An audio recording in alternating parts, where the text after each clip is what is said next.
बातमी नाफेड घोटाळ्याची आहे। नाफेड आणि एनसीसीएफच्या कांदा खरेदीची चौकशी होणार आहे।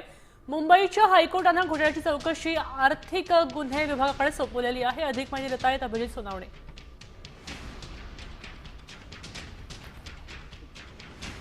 उच्च न्यायालयाने या सगळ्या संदर्भामध्ये आता चौकशीचे आदेश दिलेले आहेत। मागच्या काही वर्षांपासून सातत्याने नाफेड आणि एनसीसीएफच्या कांदा खरेदीमध्ये घोटाळा होत असल्याच्या तक्रारी समोर येत होत्या। त्याची नाफेडकडून चौकशी देखील करण्यात आलेली होती आणि दोषींवर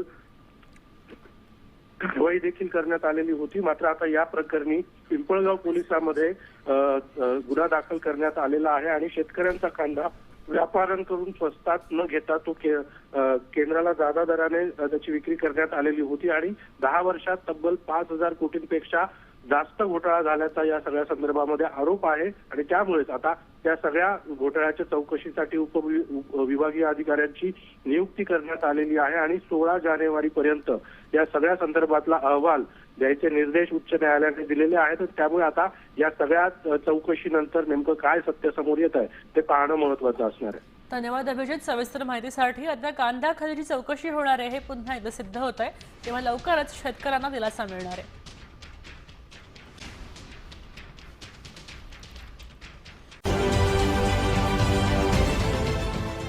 देश विदेशातील प्रत्येक घडामोडींचे लाईव्ह अपडेट मिळवण्यासाठी आता साम टीव्हीच्या सर्व सोशल मीडिया प्लॅटफॉर्मला लाईक, फॉलो आणि सबस्क्राईब करा। तसंच सर्व नोटिफिकेशनसाठी बेल आयकॉन प्रेस करायला विसरू नका।